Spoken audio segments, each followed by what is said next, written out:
নাটকের চেয়েও নাটকীয়, সিনেমার চেয়েও সিনেমাটিক স্পেনের মিকেল মেরিনোর এই ওয়ার্ল্ড কাপ ইম্প্যাক্টকে এছাড়া আপনি আর কি বলতে পারেন?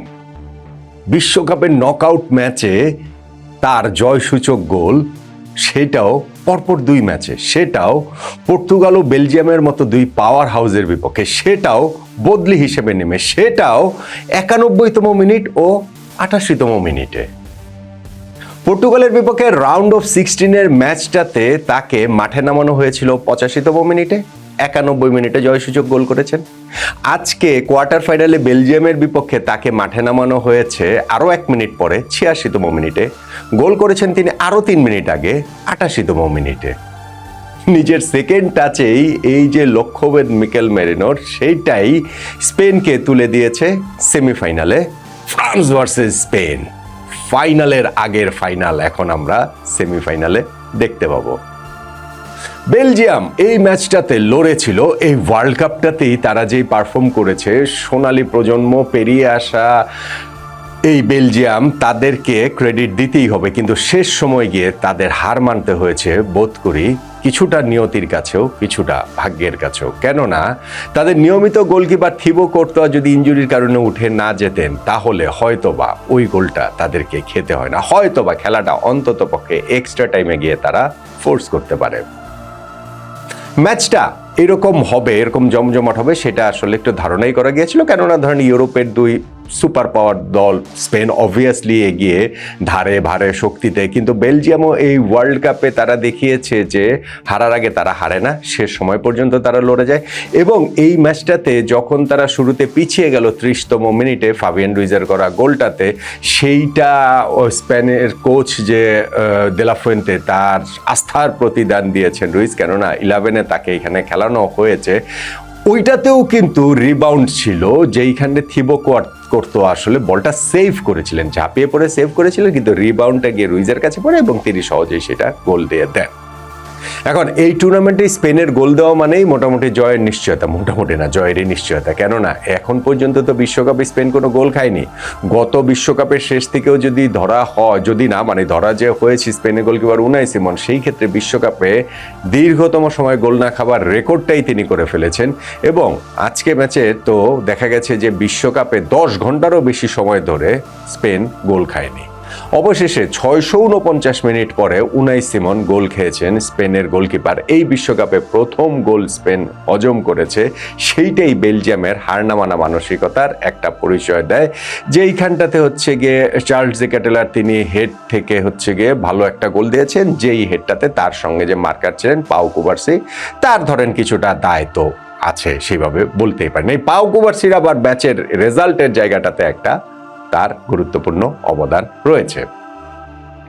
স্পেনের এই টিম, তাদের যে ওই যে ছন্দ, তাদের যে ওই যে স্প্যানিশ ফুটবলের যে সৌরভ, সেইটা যে আসলে প্রতিটা ম্যাচে খুব ভালোভাবে আমরা দেখতে পেয়েছি তা না, বরং এই টিমটাকে অনেক বেশি কার্যকর মনে হয়েছে। কেননা এখনো এই টিমের লামিন ইয়ামাল তার বিস্ফোরক শ্রেষ্ঠত্বে আসেনি। আজকের ম্যাচটাতেও তিনি বেশ কিছু সুযোগ ক্রিয়েট করেছেন। আজকের ম্যাচটাতেও তিনি বেলজিয়ামের গোলকিপার থিবো কোর্তোয়াকে ব্যতিব্যস্ত রেখেছেন, 1-on-1-এও তিনি মিস করেছেন, সেইখানটাতে কোর্তোয়া সেভ করেছেন। এবং সেই জায়গাটাতে আসলে বেলজিয়াম ভীষণ আনলাকি, যখন থিবো কোর্তোয়াকে ইনজুরির কারণে উঠে যেতে হলো 72তম মিনিটে, থাই ইনজুরি। এবং উঠে যাওয়ার পরে তিনি সাইডে বসে যেইভাবে আসলে কাঁদছিলেন, সেটা ওয়ার্ল্ড কাপটা সম্ভাব্য শেষটা কি দেখতে পেয়েছিলেন কিনা, সেই কারণেই কাঁদছিলেন নাকি আসলে তার ওই ইনজুরির মাত্রাটাই এত বেশি যে বেলজিয়াম ওয়ার্ল্ড কাপে আরও এগুলোও মানে পরের রাউন্ডে সেমিফাইনালেও যদি যেত তাহলেও তিনি খেলতে পারতেন না, আমরা জানি না এখনো, মানে খেলাটাও জাস্ট মাত্র শেষ হয়েছে, হয়তো ইনজুরির মাত্রাটা জানা যাবে। কিন্তু এই যে থিবো কোর্তোয়ার উঠে যাওয়াটা, সেটাই শেষ পর্যন্ত গিয়ে বেলজিয়ামের এই পরাজয়ের বড় কারণ হয়ে গিয়েছে। স্পেন এই জায়গাটাতে একটা লাকি ব্রেক পেয়ে গেছে। কেননা 86তম মিনিটে যে মিকেল মেরিনোকে পাঠানো হলো, 88তম মিনিটে যে তিনি গোল দিলেন, সেইটা কোর্তোয়ার বদলে যে গোলকিপার নেমেছেন সানে লামন্স, তার ভুলটাতে। ম্যানচেস্টার ইউনাইটেডে এই সিজনটাতে তিনি গিয়েছেন এবং সেই জায়গাটাতে কি আস্থার প্রতীক হয়ে তিনি ছিলেন পুরো মৌসুমটাতে। ইউনাইটেড যে স্ট্রাগল করছিল গোলকিপিং পজিশন নিয়ে, আন্দ্রে ওনানা মোটামুটি হচ্ছে কি ওইখানটাতে ততস্থ করে রেখেছিলেন, বল গেলেই মনে হতো গোল। তিনি এই জায়গাটাতে একটা কামনেস নিয়ে এসেছিলেন ম্যানচেস্টার ইউনাইটেডের ওই জায়গাটাতে। সিজনটা এত ভালো গেল, কিন্তু থিবো কর্তার তো ডেপুটি হয়েই থাকতে হবে। তবে যখন তার সময় এলো, যখন কোর্তো ইনজুর্ড হলেন, যখন এই সান-11-এর স্টেপ আপ করার কথা, ওই সময় আসলে দলটাকে তিনি ডুবিয়ে দিলেন। পাও কুবার্সির কথা বলছিলাম যে কন্ট্রিবিউশন রয়েছে গোলে। পাও কুবার্সি বক্সের বাইরে থেকে দূরপাল্লার একটা শট নিয়েছিলেন, নিরীহ শট। গোলকিপার এটা 10 বারের মধ্যে 9.5 বারই ঠেকাবে, কিন্তু সান-11 বলটা ধরতে গিয়ে তার কাছ থেকে স্লিপ করে যায় রিবাউন্ডে, তখন যে ওইখানটাতে মিকেল মেরিনো সহজ গোলটা দিয়ে দিলেন। সো যদি থিবো কর্তোয়া থাকতেন, যদি তিনি ইনজুর্ড না হতেন, তাহলে হয়তোবা এই ভুলটা হতো না, হয়তোবা বিশ্বকাপ থেকে এইরকম বিদায় বেলজিয়ামের হতো না। অন্তত তাদের এই জায়গাটা যে নিজেদের একটা ভুলে, একটা আনফোর্সড এররে আসলে বিশ্বকাপটা শেষ হয়ে গেল।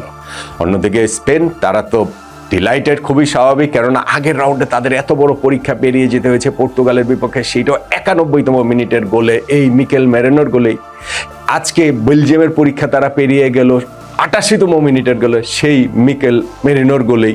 সো মিকেল মেরিনো এখন একেবারে ড্রিমল্যান্ডে রয়েছেন। আর্সেনালের এই ফরওয়ার্ড, তিনি এই সিজনটাতেও হচ্ছে গিয়ে আর্সেনালের হয়ে প্রিমিয়ার লিগ জিতেছেন, কিন্তু এইখানে ওয়ার্ল্ড কাপের মতো স্টেজে এসে নকআউট পর্বে পরপর 2টা ম্যাচে তিনি যেই কন্ট্রিবিউট করলেন, তাতে স্পেন যদি এইবার বিশ্বকাপ জিতে, তাদের কাল্ট হিরো এই মিকেল মেরিনো হয়ে থাকবেন নকআউটের 2 ম্যাচে তার এরকম জয়সূচক গোলের পারফরমেন্সের কারণে।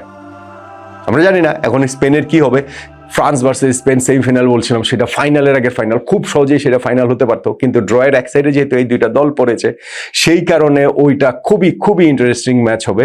কিন্তু যদি স্পেন ফাইনালে চলে যায়, মানে ফ্রান্সকে যদি হারাতে পারে, তখন তো শিরোপা জয়ের ব্যাপারে তারা কনফিডেন্ট থাকবেই, নাম্বার 1। আর নাম্বার 2 যেটা, সেটা হচ্ছে যে যেই 2টা ম্যাচ তারা যেইভাবে জিতে এই ফ্রান্সের মুখোমুখি হচ্ছে সেমিফাইনালে, 2টা ইউরোপিয়ান পাওয়ার হাউসকে ওইভাবে হারিয়ে, তাতে করে স্পেন ভাগ্যটাও যেরকম তাদের পক্ষে আছে।